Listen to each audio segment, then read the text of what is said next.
hello my dear friends, myself Sia Kasana and I am welcoming all of you on the platform of Nursing Unlocked. Today we're gonna discuss about a very important topic from your exam point of view. और वो topic हमारा रहने वाला है burn, है ना। Burn के बारे में आज हम पढ़ने जा रहे हैं कि बर्न क्या होता है, कैसे कैसे होता है, इसका क्लासिफिकेशन, इसका मैनेजमेंट, इसका टाइप्स, स्टेजेस, सभी चीजों के बारे में हम डिस्कस करने जा रहे हैं। तो चलिए क्लास को शुरू करते हैं बिना किसी टाइम वेस्ट के। तो सबसे पहले अपन देखते हैं इसके इंट्रोडक्शन के बारे में कि बर्न होता क्या है, ठीक है। तो लाइन टू लाइन देखेंगे। A burn occur when a injury to the tissue of the body caused by heat, chemical, electric current और रेडिएशंस। मतलब कि किसी भी प्रकार की हीट, गर्म चीज की वजह से, किसी केमिकल की वजह से, किसी इलेक्ट्रिक करंट की वजह से या फिर रेडिएशंस की वजह से अगर आपकी बॉडी टिश्यूज को कोई इंजरी पहुंची है, डैमेज हुआ है, तो उसको अपन बर्न के नाम से जानते हैं, ठीक है। The resulting effect are influenced by the temperature of the burning agent, duration of the contact, type of tissue that is injured। मतलब कौन से टाइप का टिश्यू इंजर्ड हुआ है, कितनी देर तक जो हार्मफुल ऑब्जेक्ट है वो आपके टिश्यू के कांटेक्ट में रहा है, और जो ऑब्जेक्ट आपके टिश्यू के कांटेक्ट में रहा है वो कितना हाई टेम्परेचर का था। इसके ऊपर सीवियरिटी डिपेंड करती है आपके वुंड की कि कितना ज्यादा गहरा आपका घाव बनेगा या कितना ज्यादा बर्न आपकी बॉडी पे हुआ है, ठीक है। तो ये थी आपके इंट्रोडक्शन पार्ट। अब डेफिनेशन देखते हैं बर्न की। Burn is a damage to the skin और डीपर टिश्यू, मतलब स्किन का डैमेज या फिर डीपर टिश्यू तक डैमेज हो जाता है, कॉज्ड बाय द, किसकी वजह से, हॉट लिक्विड, फायर, इलेक्ट्रिसिटी और केमिकल्स। किसी गर्म लिक्विड की वजह से, आग की वजह से, इलेक्ट्रिसिटी मतलब बिजली करंट की वजह से, या फिर किसी केमिकल की वजह से क्या हुआ है, स्किन या डीप टिश्यू डैमेज हुआ है। इसी को अपन बर्न के नाम से जानते हैं। नेक्स्ट देखते हैं। अब इसका अपन डेफिनेशन हो गया, इंट्रोडक्शन हो गया। We gonna discuss about the classification of burn, कि बर्न कितने प्रकार का होता है ना। तो बेसिकली इसको 4 डिग्रीज में डिवाइड किया गया है, 1 to 4th डिग्री बर्न, है ना। तो देखते हैं वन बाय वन। क्या देखते हैं कि कौन से टाइप का बर्न हो गया है, कौन सी लेयर इसमें डैमेज हुई है, उसको डैमेज होने के बाद में वो कैसा दिखाई दे रहा है, अपीयरेंस कैसा है, स्किन का टेक्सचर कैसा है, ड्राई है या मॉइस्ट है। इसके अलावा हीलिंग टाइम कितना लगता है, कौन सी डिग्री में कितना हीलिंग टाइम लगता है, उसके अलावा प्रोग्नोसिस क्या है ना। तो ये सब चीजें अपन डिस्कस करते हैं। सबसे पहले देखते हैं superficially 1 degree, first degree of burn, इसके बारे में पढ़ते हैं। तो फर्स्ट डिग्री ऑफ बर्न है, उसमें आपकी लेयर कौन सी इफेक्ट होती है, एपिडर्मिस लेयर, है ना। मैंने आपको डायग्राम डाला है, इसमें आपको स्किन की लेयर्स दिख रही है पूरी। तो इस डायग्राम के अकॉर्डिंग आप समझ सकते हैं कि कौन सी स्किन की लेयर इसमें अफेक्ट हो रही है। तो फर्स्ट डिग्री में आपकी लेयर इन्वॉल्व होती है, वो एपिडर्मिस होती है। अपीयरेंस कैसा आता है, red without blister, red colour का अपीयरेंस आता है, लेकिन ब्लिस्टर नहीं बनता। ब्लिस्टर मतलब जलने के बाद जो फपोला टाइप बन जाता है, वो यहाँ पर नहीं बनता है फर्स्ट डिग्री के अंदर, ठीक है। स्किन का जो टेक्सचर रहता है वो ड्राई रहता है, और सेंसेशंस कैसे होते हैं, पेनफुल होता है, बहुत ज्यादा दर्द होता है इसमें ना। और उसके अलावा हीलिंग टाइम कितना है, फर्स्ट डिग्री का हीलिंग टाइम आपका 5 to 10 डेज का हीलिंग टाइम होता है ना। इसके अलावा प्रोग्नोसिस क्या है, हील वेल, ये अच्छे से हील हो जाता है, ठीक है। नेक्स्ट देखते हैं अपन superficially partially thickness, second degree. First degree आपका कंप्लीट हो गया, सेकंड डिग्री देखते हैं। सेकंड डिग्री को आपको 2 टाइप में डिवाइड किया गया है, सुपरफिशियली और डीप पार्शियली, ठीक है। तो दोनों के अंदर कौन सी स्किन इन्वॉल्व होती है आपके, तो सुपरफिशियली डर्मिस या फिर डीप डर्मिस। फर्स्ट डिग्री के अंदर आपकी एपिडर्मिस इन्वॉल्व थी, सेकंड डिग्री के अंदर आपकी डर्मिस इन्वॉल्व है, सुपरफिशियली और डीपली, 2 पार्ट्स में डिवाइड किया गया है। सुपरफिशियली अगर इन्वॉल्व है तो उसमें क्या है, redness with clear blister balance, मतलब यह है कि आपके रेडनेस होगी, जहां पर जला है वहां पर साथ में ब्लिस्टर फपोला बनेगा, लेकिन क्लियर फ्लूइड भरा हुआ होगा उसके अंदर, है ना। जबकि सेकंड डिग्री के डीप में येलो और व्हाइट लेस बैलेंसिंग, मतलब जला है, फपोला बना है, लेकिन उसके अंदर जो लिक्विड भरा हुआ है वो येलो या व्हाइट कलर का भरा हुआ है, ठीक है। दोनों में जो फर्स्ट सुपरफिशियली है जो डर्मिस लेयर में, उसमें आपके मॉइस्ट रहेगा स्किन का टेक्सचर, जबकि डीप में ड्राई रहेगा स्किन का टेक्सचर। वेरी पेनफुल रहेंगे दोनों प्रोसेस, पेनफुल रहने वाली है, डिस्कम्फर्ट भी रहने वाला है इनमें।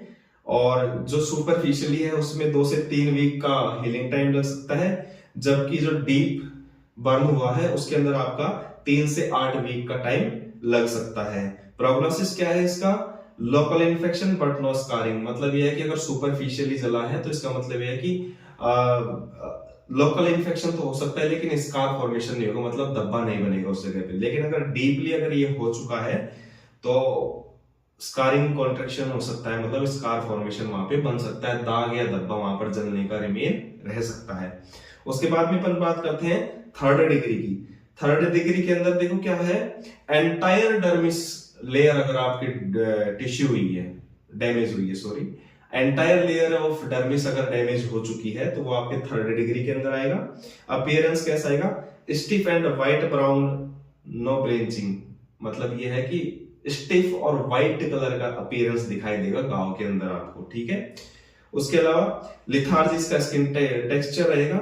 उसके अलावा पेनलेस रहेगा, सुन्न पड़ जाएगा उस जगह से, वहां पर पेन नहीं होगा, ठीक है। वहां की नर्व क्या हो चुकी है? डैमेज हो चुकी है। डर्मिस लेयर में आपको पता है जैसे जैसे डीप साइड जाते हैं तो वहां पर नर्व्स प्रेजेंट है। अब अगर नर्व एंडिंग ही डैमेज हो चुकी है तो पेन कहां से सेंसेशन आएगा? तो इस वजह से आपको वहां पर पेन भी फील नहीं होगा, ठीक है। और हीलिंग टाइम देखते हैं कि हो सकता है कि बहुत लंबा टाइम लग जाए, प्रोलॉन्ग टाइम लग जाए, या फिर इनकम्प्लीट हीलिंग हो, पूरा हील कभी हो ही नहीं पाए वो, है ना। और इसका प्रोग्नोसिस देखते हैं। स्कार तो बनेगा ही बनेगा, है ना। स्किन का टेक्सचर खराब होगा ही होगा, और हो सकता है कि उस पार्ट को काट के अलग भी करना पड़ जाए, मतलब एम्पुटेशन भी करना पड़ जाए, ठीक है। उसके अलावा लास्ट देखते हैं अपन fourth degree. Fourth degree burn के अंदर क्या होता है? Extend through entire skin and into underlying fat. मतलब स्किन तो जल ही चुकी है, साथ में नीचे जो फैट है आपका वहां तक डैमेज हो चुका है, मसल तक डैमेज हो सकती है इसमें ना। तो इस टाइप ऑफ बर्न को अपन फोर्थ डिग्री ऑफ बर्न के नाम से जानते हैं। इसमें जो अपीयरेंस आता है वो अपीयरेंस कैसा आता है? इसके अंदर black charge with scar, black black discharge release होता है वहां पर, ठीक है। स्किन टेक्सचर वहां पर ड्राई होता है, और सेम वैसे जैसे नर्व एंडिंग्स वगैरह डैमेज हो चुकी है तो पेन सेंसेशन जाएगा नहीं, तो इसलिए पेनलेस होगा ये प्रोसेस, ठीक है। और रिक्वायर एक्सीजन, और उस पार्ट का कोई इलाज नहीं है। अगर फोर्थ डिग्री बर्न किसी पार्ट में हो चुका है तो उसको एम्पुटेट करना ही पड़ेगा, एम्पुटेशन करना ही पड़ेगा, मतलब काट के अलग करना ही पड़ेगा, ठीक है। तो ये था आपका classification according to the degrees, first degree, second degree, third degree और फोर्थ डिग्री, ठीक है। आप एक बार इस टेबल को नोट डाउन कर लीजिएगा और समझने की कोशिश कीजिए। वेरी इजी, जैसे मैंने समझाया वैसे स्टेप बाय स्टेप देखते जाना, आपको इजीली समझ आ जाएगा। तो अब अपन बात करते हैं एक्सटेंट ऑफ बर्न के बारे में। एक्सटेंट ऑफ बर्न क्या होता है? एक्सटेंट ऑफ बर्न एक ऐसा मेथड है जिसके थ्रू अपन total body surface area count करते हैं बर्न पेशेंट का।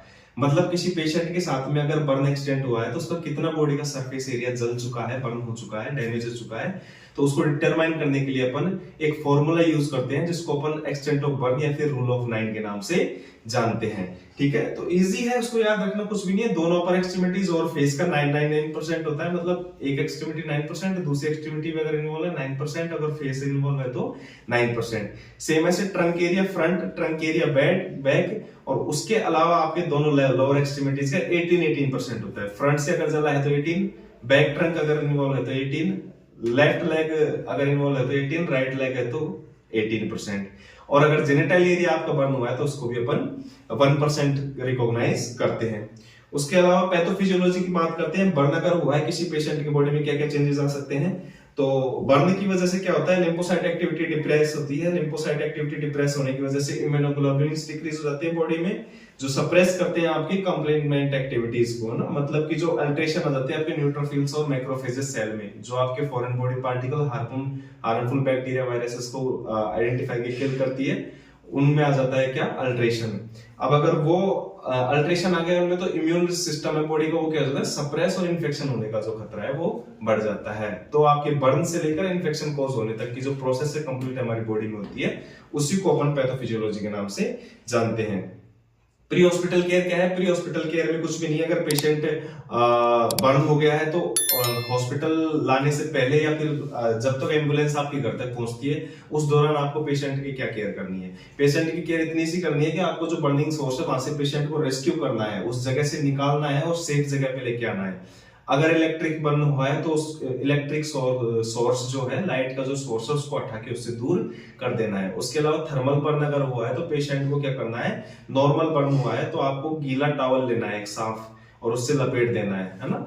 और अगर ज्यादा बॉडी बर्न हुई है तो आपको गीला टॉवल नहीं यूज करना है, क्योंकि हाइपोथर्मिया हो सकता है, पेशेंट का बॉडी का टेम्परेचर एकदम से डाउन जा सकता है। ऐसी सिचुएशन में आपको क्या करना है? क्लीन ब्लैंकेट लेना है और क्लीन ब्लैंकेट से आपको पेशेंट को चारों तरफ से कवर कर देना है। उसके अलावा आपको उसका एयरवे ब्रीथिंग वगैरह चेक करना है। अगर एयरवे ब्रीथिंग वगैरह ब्लॉक्ड हो चुका है, अगर चालू नहीं है, तो आप उसको CPR मतलब कार्डियक पल्मोनरी रिसर्सिटेशन प्रोसेस के थ्रू आप उसको चालू कर सकते हैं, या फिर उसको BLS के नाम से भी जानते हैं, बेसिक लाइफ सपोर्ट, जिसकी वीडियो मैं पहले अपलोड कर चुका हूं। एक बार आप उस वीडियो को जाकर भी देख सकते हैं। ठीक है, तो ये होती है आपकी प्री हॉस्पिटल केयर। अब देखते हैं इसकी कुछ फेजेस इसकी 3 फेजेस होती है रिकवरी की। ठीक है, एक होती है इमरजेंट फेज, अक्यूट फेज और rehabilitation phase.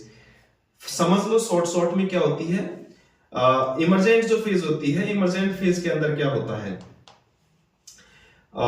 Period of required resolve the immediate life threatening problems resulting from the burn injury. Burn injury की वजह से जो लाइफ थ्रेटनिंग पोजीशन है, जो जीवन का खतरा है ना, उस प्रॉब्लम को तुरंत रिसॉल्व करना, इसी को अपन इमरजेंट फेज के नाम से जानते हैं।